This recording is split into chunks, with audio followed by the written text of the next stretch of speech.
PTI तो गई, आपकी नेक्स्ट पार्टी कौन सी होगी? मियां नवाज शरीफ की तरफ से कोई आपको पैगाम आया है या फिर कोई पार्टी के हवाले से भी आप कोई डिसीजन कर रहे थे कि आप इससे पहले भी पीटीआई के धरनों में शिरकत करते रहे, आपकी तस्वीरें बड़ी वायरल होती रही, आप बड़े जज्बाती अंदाज में इमरान खान साहब के बड़े करीब थे।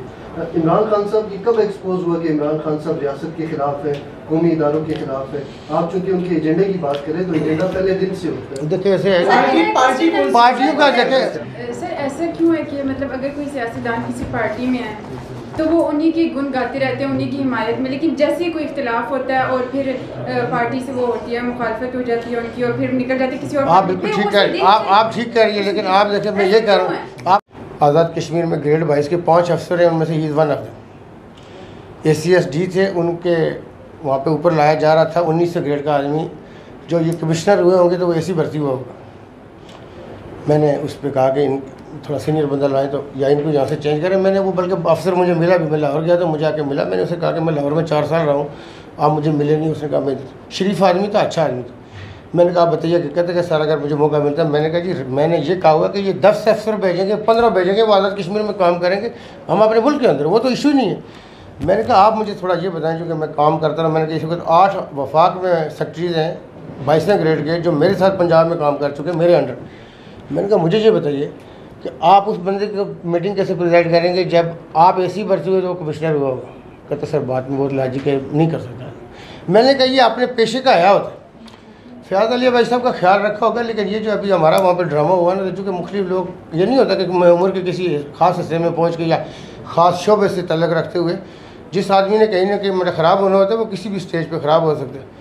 उसमें यह है कि इसमें कुछ किरदार थे, उस हवाले से उनके हवाले से बात की गई कि ये बहुत सारे किरदार हैं जिन्होंने मुझे ये ट्रैप करके पूरा एक ड्रामा रचाएगा, उस कॉन्टेक्स्ट में उनके हवाले से।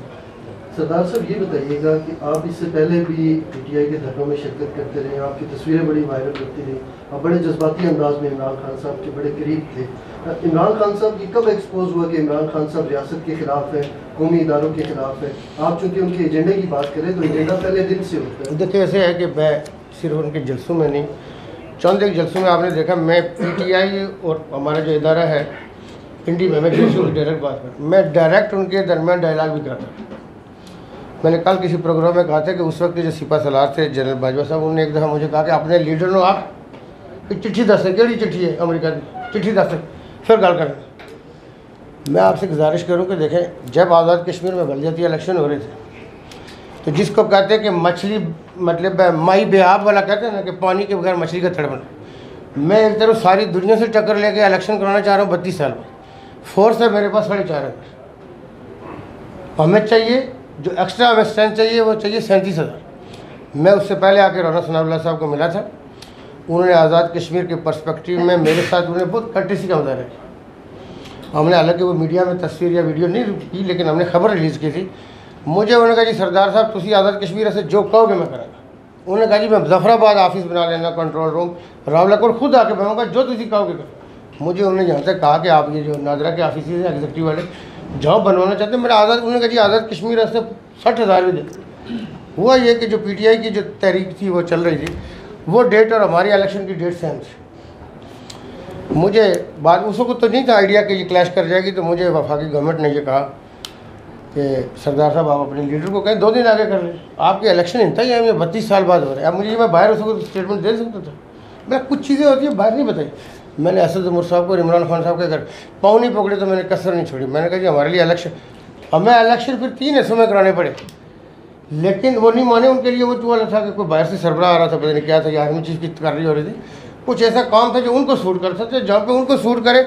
आज़ाद कश्मीर किसने देखा? पंजाब नहीं उन्हें छड़े, मेरा गवर्नमेंट खत्म कर दिया, आज़ाद कश्मीर के बाग में उगली है। लास्ट क्वेश्चन सर, पीटीआई तो गई, आपकी नेक्स्ट पार्टी कौन सी होगी? मियां नवाज शरीफ की तरफ से कोई आपको पैगाम आया है या फिर कोई पार्टी के हवाले से भी आप कोई डिसीजन कर रहे थे कि अपनी पार्टी? यासर साहब आपको कोई लाभ तो नहीं होते? नेक्स्ट पार्टी कौन सी? अभी देखिए गुजारिश है कि ये एक तो चीज़ आप मानेंगे कि मैं आज तक किसी पार्टी में नहीं गया था।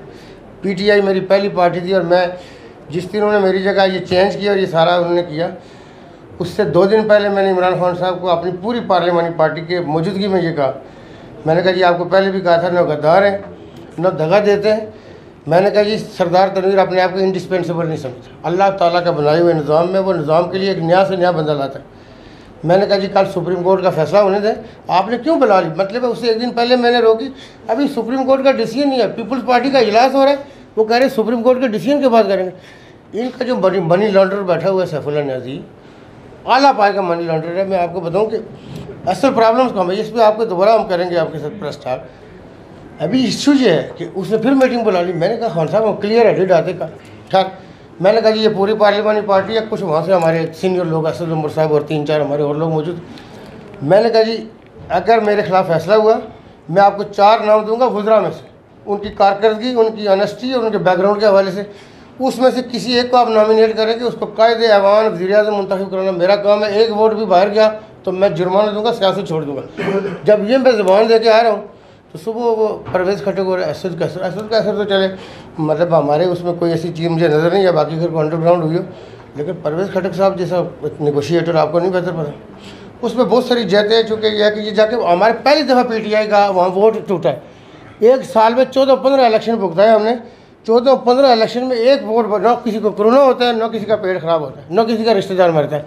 ये हमारी स्ट्रेंथ थी कि हमने 29 अप्रैल को कश्मीर कौंसिल का हमने जीत लिया, मतलब सीट। जब कश्मीर कौंसिल हम जीत रहे तो 3 दिन बाद क्या हो गया, तो दुनिया चेंज हो गई, हम उधर बैठे हुए। इसका मतलब है कि जो बाहर का बाहर था ना, खटक साहब पहली दफ़ा गया आज़ाद कश्मीर में, उन्होंने खुद कहा कि मैं पहले, मैंने कहा जी तुसी तो चूँकि 2 डिवीज़न केपकी के हमारे साथ जुड़े हुए, एबटाबाद और मानसरा हमारा, बल्कि जो ये डिज़ास्टर मैनेजमेंट का सिस्टम है ये केपी के साथ फुल्ली सिंक्रोनाइज है कि वो हमारी हेल्प को आते हैं, हम उनकी हेल्प को जाते हैं। तो वो उधर आए नहीं हो चुके निचले एरिए में अपना नौशहरा के, तो वो उधर की सियासत की डायनामिक्स को तो नहीं समझ सकते थे। बाज़ लोग जो होते हैं ना, इन होते हैं वो समझ, उनसे हो सकता है दानिस्ता या ना दानिस्ता गलतियाँ हुई जिससे पार्टी जाके मतलब ऐसे बंदे को मुंतखब कराती है, वो कहते हैं जी मैं तो PTI नहीं, मैं आज़ाद हूँ। पार्टियों का देखें अभी यह है कि पार्टियों का ये असगर साहब को जो कि पता नहीं किधर से खबरें आती, पार्टियों के हवाले से ये है कि बिल्कुल ठीक बात है कि मेरे साथ मुख्तलिफ पार्टियों के रब्ते हैं, उनकी सीनियर कहते हैं, लेकिन चूँकि आप लोग इस्लामाबाद के जो रहने वाले, आपको पता है कि मैं जब सियासत में नहीं था तो मेरी तमाम बड़ी पार्टियों की जो सीनियर कहते हैं उनके साथ ज़ाती तल्लुकात हैं। तो किसी के हवाले से आपने अक्सर देखा कि बहुत ही कुछ तंग आमद व जंग आमद ना हो तो मैं किसी के लिए कोई ऐसे बुरे अलकाब भी नहीं इस्तेमाल करता। तो ताल्लुकात है सारे इस वक्त मेरा इजहार करें, लेकिन इसलिए उसकी वजह क्या है, ये नहीं कि मैं कोई अपने आप को कोई कह रहा हूँ कि बहुत बड़ा मैं आलिम हूँ, लेकिन यह कि मैं लाइबिलिटी नहीं हूँ। मतलब सर ऐसा क्यों है कि मतलब अगर कोई सियासतदान किसी पार्टी में है तो वो उन्हीं के गुण गाते रहते हैं, उन्हीं की हिमायत में, लेकिन जैसे ही कोई इख्तिलाफ होता है और फिर पार्टी से वो होती है, मुखालफत हो जाती है उनकी और फिर निकल जाती है किसी और। आप बिल्कुल ठीक कह, आप ठीक कह रही है, लेकिन आप देखें मैं ये कह रहा हूँ, आप 2 देखे प्रोग्राम। एक था मेरा नसरुल्लाह मलिक साहब के साथ जब DGC के खिलाफ दरख्वास्त दी गई FIR की, डंके की चोट पे मैंने कहा जी हद क्रॉस कर गए, DGC के खिलाफ क्यों FIR, मैंने कहा ये क्या करना चाहते हैं। दूसरा सलीम साफी साहब के प्रोग्राम में जो मैंने नैरेटिव दिया, पार्टी ने मुझ पर तबर्रुक से उन्हें ऐसी तैसी नोटिस आ गया, उस पर मैंने खान साहब को कहा था जी मैं कोई रेजिमेंट में आपके हमें मिला।